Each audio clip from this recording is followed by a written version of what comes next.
Kerap dicap sebagai pelatih jadul, inkonsisten, bahkan tak lagi dipercaya oleh pendukungnya sendiri, Massimiliano Allegri justru menjawab semua keraguan dengan taktik bunglonnya. Fleksibilitas lini tengah Milan jadi senjata utama, mengubah wajah permainan dari pengatur tempo menjadi penghancur, dari kreator serangan menjadi tameng pertahanan. Napoli yang awalnya begitu dominan perlahan terseret ke dalam ritme yang lebih menguntungkan Milan. Hingga akhirnya skor 2-1 menegaskan siapa yang lebih jeli membaca situasi. Kemenangan ini bukan sekadar 3 poin, melainkan sebuah pesan bahwa insting Allegri masih tajam untuk mengubah jalannya laga. Di balik segala kritik dan stigma usang, ia membuktikan bahwa sepak bola tetap bisa jadi panggung penuh kejutan. Dan sebelum kita lanjut membahas siapa sosok kunci di balik kemenangan Milan kali ini, jangan lupa like, subscribe, dan nyalakan loncengnya dulu ya. Partai kelas berat pekan kelima Liga Italia 2020. 5-2026 benar-benar menghadirkan drama sejak menit awal. San Siro jadi panggung megah saat AC Milan menjamu Napoli, dua tim dengan start musim yang sama-sama meyakinkan. Meski kalah dalam hal penguasaan bola, Rossoneri menunjukkan efektivitas luar biasa. Hanya dalam waktu 35 menit pertama, mereka sudah unggul 2-0 atas tim tamu yang digadang-gadang sebagai kandidat juara. Gol pembuka hadir begitu cepat, hanya 3 menit setelah kick-off. Christian Pulisic dengan kecepatannya menusuk dari sisi sayap, lalu mengirim umpan matang yang disambut Alexis Saelemaekers untuk membuka skor. Gol tersebut menjadi yang tercepat sejak gol Theo Hernandez lawan Venezia pada September 2024. Belum sempat Napoli bernapas, Pulisic kembali muncul sebagai mimpi buruk. Kali ini ia bekerja sama dengan Yusuf Fofana sebelum menuntaskan peluang di depan gawang, membuat Milan nyaman dengan keunggulan 2 gol di babak pertama. Namun, pertandingan berbalik panas di babak kedua. Petaka menimpa Milan ketika Pervis Estupiñán diganjar kartu merah langsung pada menit ke-57 setelah menjatuhkan Giovanni Di Lorenzo di kotak terlarang. VAR sempat dipanggil untuk memastikan, tapi keputusan akhir tetap sama. Milan harus bermain dengan 10 orang, sementara Napoli mendapatkan hadiah penalti. Kevin De Bruyne yang maju sebagai eksekutor sukses memperkecil ketertinggalan menjadi 1-2 pada menit ke-60. Situasi ini membuat laga semakin menegangkan, apalagi Antonio Conte terus mendorong anak asuhnya untuk menekan. Tapi Milan membuktikan mentalitas mereka.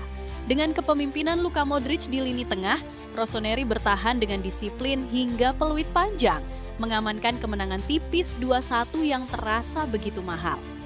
Di tengah tekanan setelah kehilangan Pervis Estupiñán karena kartu merah, AC Milan harus segera menyesuaikan diri agar tidak kehilangan kendali pertandingan. Dari skema awal 3-5-2, Massimiliano Allegri langsung melakukan perubahan signifikan. Ia menurunkan 5 pemain untuk mengawal area pertahanan, sebuah keputusan yang menunjukkan betapa cepatnya ia membaca situasi di lapangan. Perubahan itu bukan hanya sebatas menambah jumlah pemain di lini belakang, melainkan juga mengutak-atik lini tengah. 4 gelandang murni dipasang untuk mengisi sektor vital, bukan winger, melainkan pemain dengan kapasitas menjaga tempo sekaligus meredam serangan lawan. Napoli yang unggul jumlah pemain pun dipaksa kerepotan karena ruang antar lini mereka sulit ditembus. Allegri sendiri mengakui bahwa variasi taktik ini bukan improvisasi instan. Ia sudah mencoba pendekatan serupa sejak laga pramusim melawan Arsenal. Menurutnya, Milan kerap bermain dengan 2 gelandang serang dan 2 gelandang tengah plus Rafael Leão di lini depan. Dari situ, fleksibilitas gelandang jadi kunci. Yang bertipe defensif bisa bergeser menjadi mezzala, sementara yang lebih menyerang diberi kebebasan untuk menusuk ke area lawan. Cara kerja seperti ini menunjukkan sisi bunglon Allegri yang kerap dipandang sebelah mata. Ia menekankan bahwa latihan Milan memang dirancang dengan banyak variasi, sehingga dalam pertandingan besar mereka punya alternatif solusi. Terbukti, meskipun hanya bermain dengan 10 orang, Milan tetap mampu menjaga kedisiplinan hingga akhir laga, sekaligus membungkam Napoli yang sebelumnya begitu meyakinkan di awal musim. Tambahan 3 poin di San Siro bukan sekadar kemenangan dramatis, tapi juga pijakan penting bagi Rossoneri. Hasil 2-1 ini memastikan mereka duduk di puncak klasemen sementara Serie A dengan 12 poin, sama dengan Napoli, namun unggul selisih gol. Sebuah awal yang memberi pesan jelas, di tangan Allegri, Milan masih punya banyak cara untuk tetap relevan dalam perebutan gelar.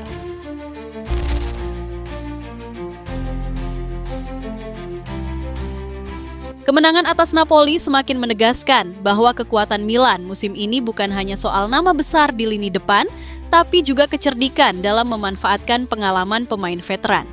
Luka Modric yang kini berusia 40 tahun tampil sebagai sosok vital di balik keseimbangan tim. Bukan hanya sekadar pengatur kreativitas, ia kini menjadi benteng pertama yang menjaga stabilitas pertahanan Rossoneri dengan kecerdasannya membaca permainan. Kehadiran sang maestro di depan barisan bek bukan hanya menambah kualitas distribusi bola, tetapi juga menghadirkan ketenangan saat Milan tidak menguasai bola. Modric jarang melakukan tackle keras, namun intercept cerdasnya membuat aliran serangan lawan sering terputus di lini tengah. Cara bermain efisien inilah yang membuatnya tetap relevan, meskipun usia tak lagi muda. Kecerdikan Allegri tidak berhenti pada peran Modric.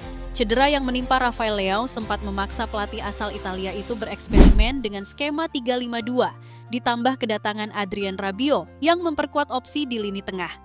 Hasilnya cukup meyakinkan, membuktikan fleksibilitas taktik Milan bisa diandalkan dalam berbagai kondisi. Allegri pun menegaskan bahwa latihan-latihan mereka memang dipenuhi variasi formasi agar tim selalu siap dengan opsi alternatif sepanjang musim. Kabar baik juga datang dari ruang ganti Milan. Leao sudah kembali merasakan menit bermain sebagai pemain pengganti melawan Napoli, sementara Christopher Nkunku kian mendekati kebugaran penuh. Allegri menyebut hal ini sebagai modal penting, karena dengan kembalinya para penyerang utama, Milan akan punya lebih banyak tenaga segar untuk mengubah jalannya pertandingan di momen krusial. Kami punya banyak pemain menyerang yang bisa digunakan dalam peran berbeda, tinggal menunggu mereka kembali fit sepenuhnya, ungkapnya. Namun, euforia kemenangan atas Napoli tak boleh membuat Rossoneri lengah. Ujian berikutnya sudah menanti, dan kali ini lebih spesial menghadapi Juventus di akhir pekan. Bagi Allegri, duel ini punya makna emosional karena ia pernah menukangi kedua klub raksasa Italia tersebut. Ini sedikit aneh karena saya pernah memainkan pertandingan ini di kedua sisi. Tapi bagaimanapun juga, ini adalah pertandingan yang luar biasa. Tandasnya penuh antusiasme.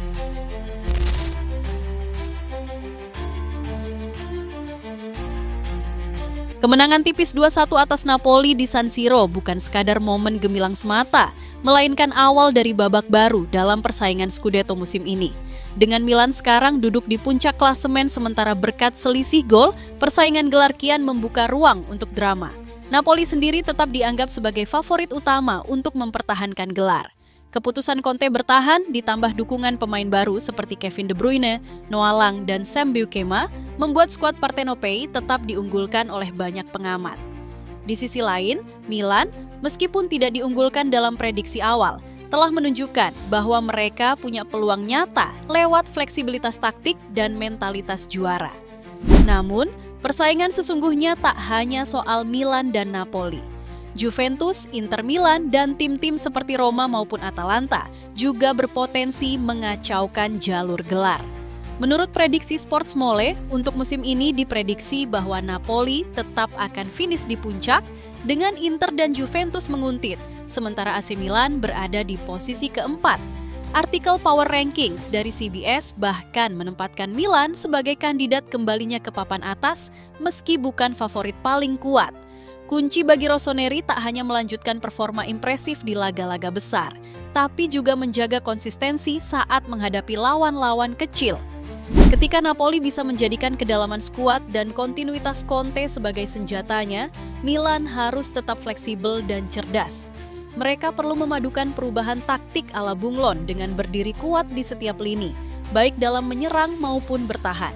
Di tengah pergulatan itu, momen seperti kemenangan atas Napoli bisa jadi penanda bahwa Milan musim ini lebih dari sekadar underdog.